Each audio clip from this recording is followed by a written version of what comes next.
Persia memiliki andil yang besar dalam membentuk peradaban Islam, dan salah satu kota yang memberikan kontribusi besar terhadap peradaban Islam di Persia adalah Isfahan.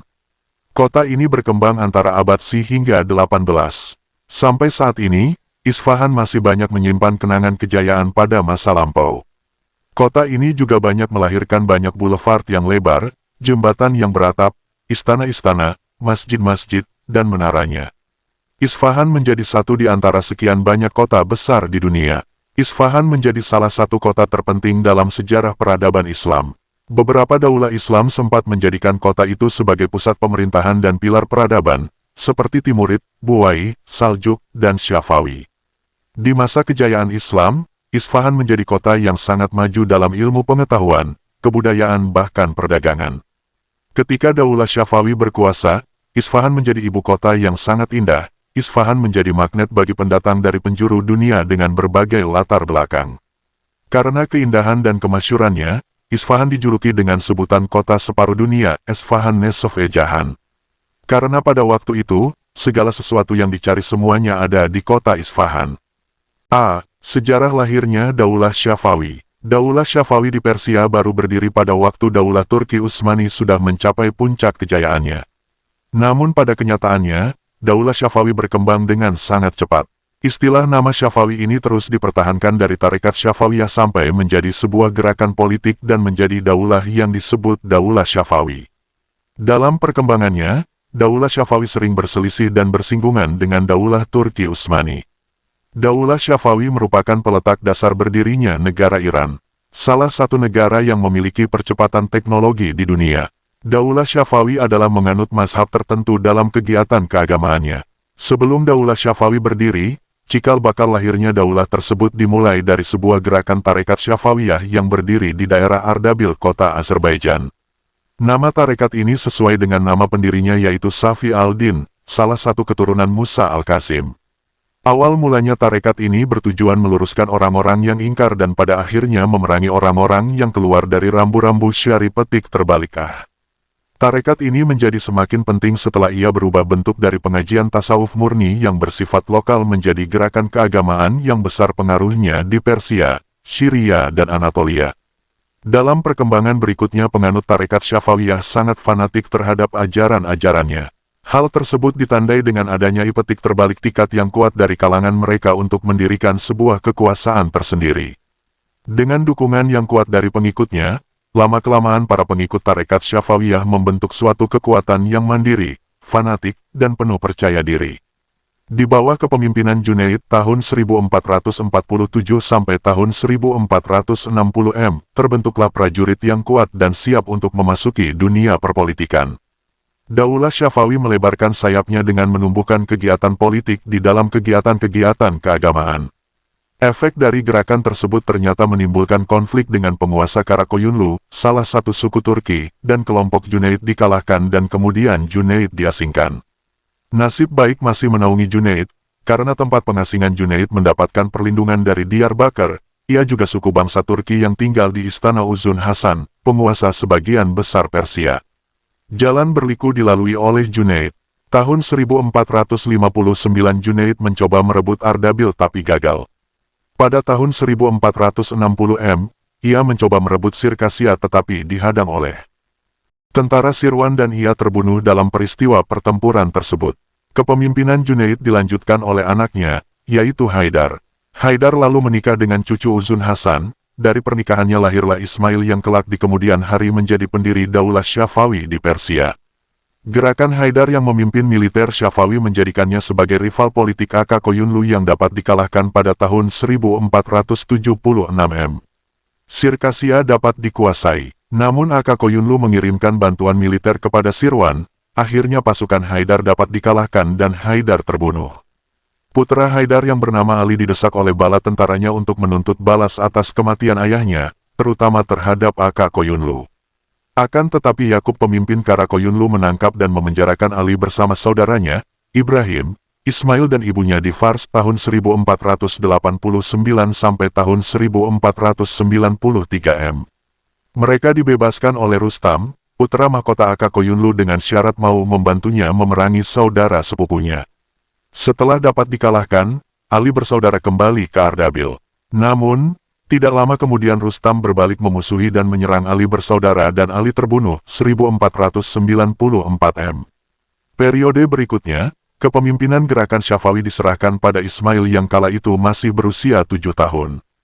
Dalam kurun waktu 5 tahun, Ismail beserta pasukannya bermarkas di Gilan untuk menyusun pasukan dan kekuatan. Pasukan yang dipersiapkan itu diberi nama Kizilbash, Baret Merah. Pada tahun 1501 M, pasukan Kizilbash di bawah pimpinan Ismail menyerang dan mengalahkan Aka Koyunlu, domba putih di Sarur dekat Nahchivan. Kizilbash terus berusaha memasuki dan menaklukkan Tabriz, akhirnya berhasil dan mendudukinya.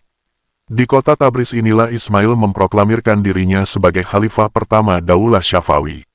Ismail pertama memimpin Daulah Syafawi kurang lebih 23 tahun, yaitu antara tahun 1501 sampai tahun 1524 M.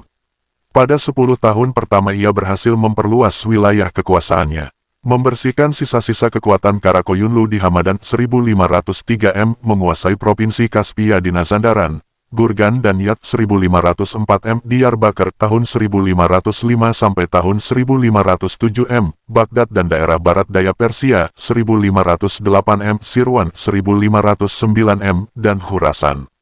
Hanya dalam waktu 10 tahun itu wilayah kekuasaannya sudah meliputi seluruh Persia dan bagian timur Bulan Sabit Subur Fortile Crescent.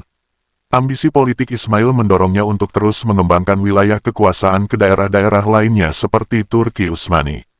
Ismail berusaha mengekspansi wilayah Daulah Utsmani 1514 M, tetapi dalam usaha pertama ini Ismail pertama mengalami kekalahan, justru Turki Utsmani yang dipimpin oleh Sultan Salim dapat menduduki Tabriz. Daulah Syafawi terselamatkan dengan pulangnya Sultan Utsmani ke Turki karena terjadi konflik dalam negeri antara kalangan militer. Secara terus-menerus, antara Daulah Syafawi dan Daulah Utsmani selalu terjadi konflik yang berkepanjangan. Hal tersebut menjadikan Daulah Syafawi tidak semakin kuat. Setidaknya pernah terjadi 3 peperangan pada masa Tahmasp tahun 1524 sampai tahun 1576 M. Ismail II tahun 1576 sampai tahun 1577 M. dan Muhammad Hudabanda tahun 1577 sampai tahun 1567 M.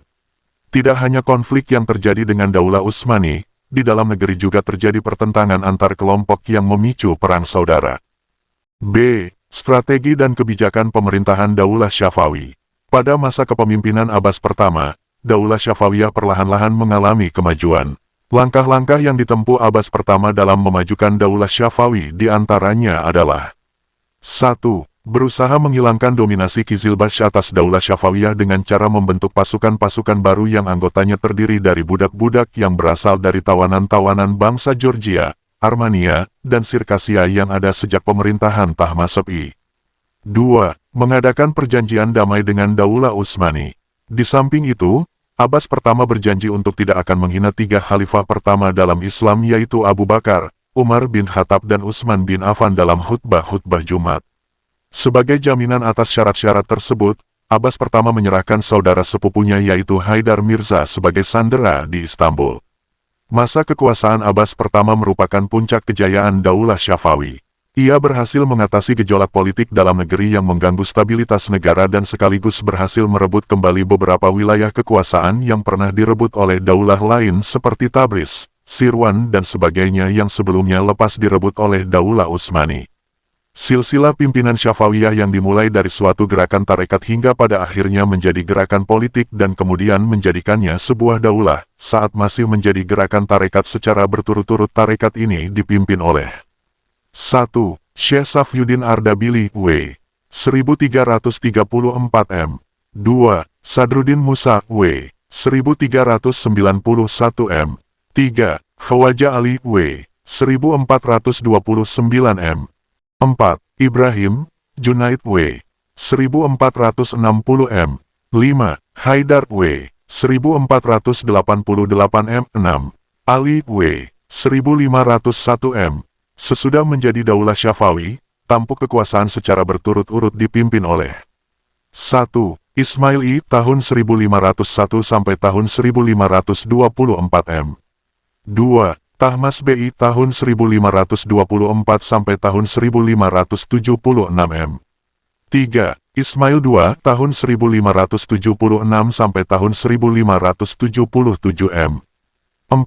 Muhammad Hudabanda tahun 1577 sampai tahun 1587 M. 5. Abbas pertama tahun 1587 sampai tahun 1628 M. 6. Safi Mirza tahun 1628 sampai tahun 1642 M. 7. Abbas kedua tahun 1642 sampai tahun 1667 M. 8. Sulaiman tahun 1667 sampai tahun 1694 M. 9. Husaini tahun 1694 sampai tahun 1722 M. 10. Tahmasp II tahun 1722 sampai tahun 1732 M. 11. Abbas ketiga tahun 1732 sampai tahun 1736 M. C. Kemajuan peradaan Islam masa Daulah Syafawi.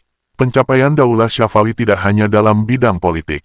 Dalam bidang yang lain terdapat kemajuan yang signifikan. Lahirnya para ilmuwan dan arsitek pada zaman itu berpengaruh besar terhadap karya-karya yang tercipta, sehingga menjadi monumen-monumen penting dalam perjalanan Daulah Syafawi. Pilar-pilar kemajuan tersebut sampai sekarang masih banyak yang bisa disaksikan dan menjadi destinasi wisata internasional. Di antara kemajuan-kemajuan tersebut antara lain: 1. Bidang ekonomi. Kemajuan ekonomi pada masa itu bermula dengan penguasaan atas Kepulauan Hormuz dan pelabuhan Gumrun yang diubah menjadi Bandar Abbas. Dengan demikian Syafawiyah menguasai jalur perdagangan antara Barat dan Timur. Jalur yang pada mulanya diperebutkan oleh Belanda, Inggris dan Perancis. Di samping sektor perdagangan, Syafawiyah juga mengalami kemajuan dalam sektor pertanian, terutama hasil pertanian dari daerah Bulan Sabit yang sangat subur, Fertile Crescent. 2. Bidang ilmu pengetahuan. Sepanjang sejarah Islam, Persia dikenal sebagai bangsa yang telah berperadaban tinggi dan berjasa mengembangkan ilmu pengetahuan. Oleh karenanya tidaklah mengherankan apabila pada masa Daulah Syafawi, tradisi keilmuan terus berkembang dengan baik. Pada Daulah Syafawiyah muncul ilmuwan-ilmuwan terkenal di antaranya Baha al-Din al-Syairazi, generalis ilmu pengetahuan, Sadr al-Din al-Shirazi, filsuf, dan Muhammad Bakir ibn Muhammad Damat, filsuf, ahli sejarah, teolog, yang pernah mengadakan observasi atas kehidupan lebah. Ilmu fikih juga berkembang baik pada saat itu, di antara tokohnya adalah Baharuddin al-Amili. Selain sebagai pakar agama, ia juga sebagai ahli kebudayaan yang mengetahui persoalan-persoalan dari berbagai segi. 3. Bidang pembangunan fisik dan seni. Para pemimpin Daulah Syafawi telah mengubah wajah Isfahan, yang merupakan pusat pemerintahan, menjadi kota yang sangat indah. Isfahan merupakan kota yang sangat penting bagi tujuan politik, ekonomi, dan ilmu pengetahuan. Di kota tersebut berdiri bangunan-bangunan megah seperti masjid, rumah sakit, sekolah-sekolah, jembatan raksasa di atas Zenderat, dan istana Cihil Satun. Kota Isfahan menjadi semakin indah dengan dibuatnya taman-taman wisata terbuka. Ketika Abbas pertama wafat, di Isfahan terdapat 162 masjid, 48 akademi, 1.802 penginapan, dan 273 pemandian umum. Dalam bidang seni, arsitektur bangunan-bangunannya yaitu seperti yang terlihat pada Masjid Shah 1611 M dan Masjid Syekh Lutaf Allah 1603 M.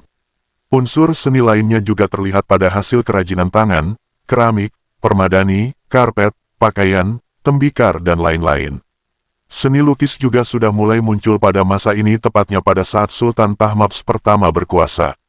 Daulah Syafawi telah memberikan kontribusinya mengisi peradaban Islam melalui kemajuan-kemajuan dalam bidang ekonomi, ilmu pengetahuan, peninggalan seni, dan gedung-gedung yang memiliki nilai sejarah yang tinggi. D. Kemunduran peradaban Islam masa Daulah Syafawi. Setelah mangkatnya Khalifah Abbas pertama, Daulah Syafawi berturut-turut diperintah oleh 6 khalifah, yaitu Safi Mirza tahun 1628 sampai tahun 1642 M, Abbas kedua tahun 1642 sampai tahun 1667 M, Sulaiman tahun 1667 sampai tahun 1694 M, Hussein tahun 1694 sampai tahun 1722 M, Tahmasp kedua tahun 1722 sampai tahun 1732 M, dan Abbas ketiga ketiga tahun 1733 sampai tahun 1736 m. Pada masa pemimpin-pemimpin tersebut kondisi Daulah Syafawi tidak menunjukkan kemajuan atau berkembang, tetapi justru memperlihatkan kemunduran yang akhirnya membawa kepada kehancuran. Kemunduran pertama terjadi pada masa Safi Mirza, cucu Abbas pertama, karena dia seorang pemimpin yang lemah dan sangat kejam terhadap pembesar-pembesar daulah.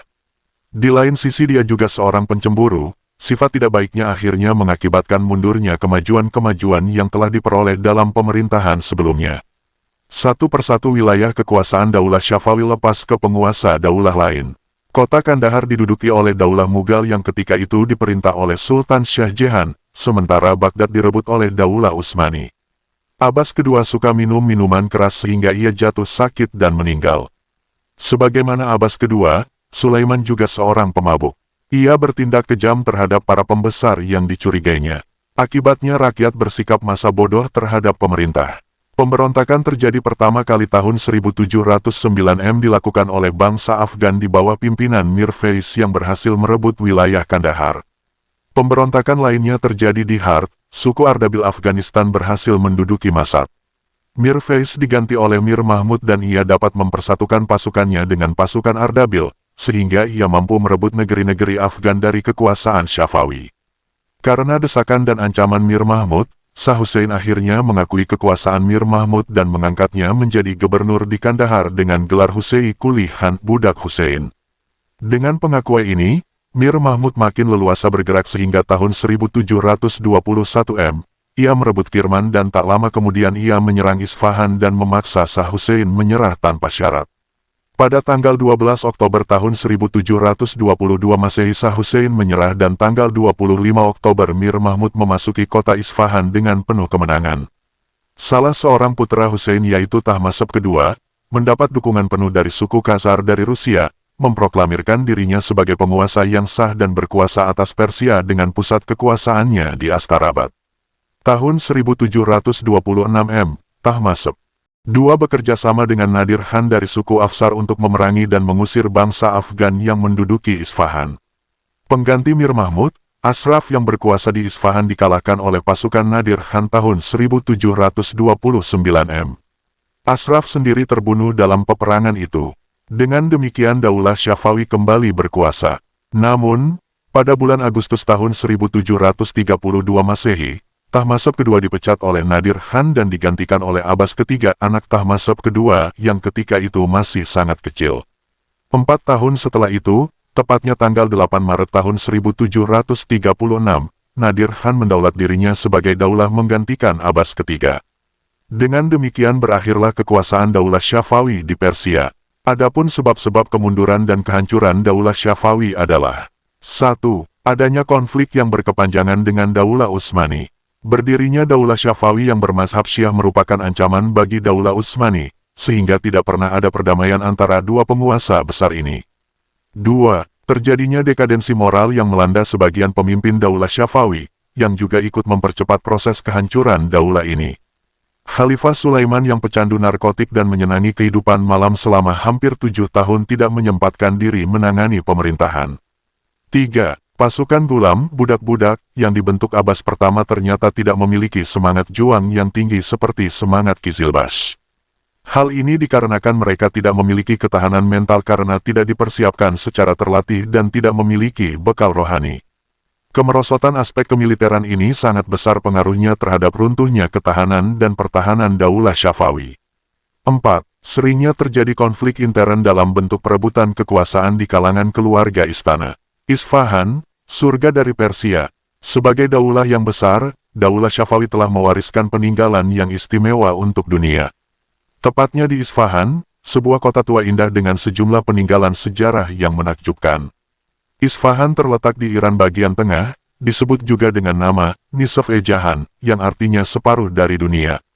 Maksudnya, siapa saja yang berkunjung ke Isfahan berarti bisa merasakan setengah keindahan dunia. Isfahan termasuk salah satu kota terindah di kawasan Timur Tengah, karena banyak sekali bangunan di Isfahan tetap seperti baru meskipun bangunan tersebut sudah berusia berabad-abad. Isfahan adalah kota yang dibelah sungai Sayanderat. Salah satu jembatan yang melintas sungai ini adalah jembatan 33 pintu, disebut Siuspul. Kondisi cuaca di Isfahan cenderung stabil. Meski mengalami 4 musim yang berbeda setiap tahunnya, perubahan cuaca di kota ini selalu tepat waktu. Keunikan Isfahan sebagai aset budaya Timur Tengah, tidak lepas dari perjalanan sejarah yang teramat panjang. Sejak berabad lalu, Isfahan terus mengalami perubahan budaya dengan mewariskan banyak bangunan tua berarsitektur budaya Islam. Di antaranya adalah Masjid Jumat dan Gedung Chaharbagh. Masjid Jumat dianggap masjid paling tua di Isfahan. Masjid ini pertama kali dibangun pada tahun 138 Hijriah, kira-kira pada zaman Daulah Syafawi ketika dikalahkan sebuah daulah keturunan Genghis Khan. Masjid ini terletak berdekatan dengan tanah lapang yang dikenal dengan nama Lapangan Hijau, Darsdast. Seperti juga Masjid Jumat, Gedung Chaharbagh termasuk salah satu bangunan yang berusia sangat tua. Gedung ini peninggalan Shah Sultan Hussein pada zaman Daulah Syafawi, sekitar pada tahun 1706 Masehi. Bangunan ini dikenal sebagai Kawah Chandra di Muka, bagi orang-orang yang belajar ilmu agama pada zaman dulu. Tidak jauh dari Chaharbagh, terdapat sebuah lapangan yang dinamakan Maidan Naqsh, yang artinya peta dunia. Konon disebut begitu karena tempat ini dianggap titik pusat penunjuk jalan menuju sejarah budaya Islam dunia. Lapangan yang juga dikenal dengan nama Maidan Imam ini berdimensi 500 kali 165 meter persegi. Sumber, catatan, setelah membaca kisah di atas, tunjukkanlah nilai-nilai positif Anda dapatkan dari kisah di atas.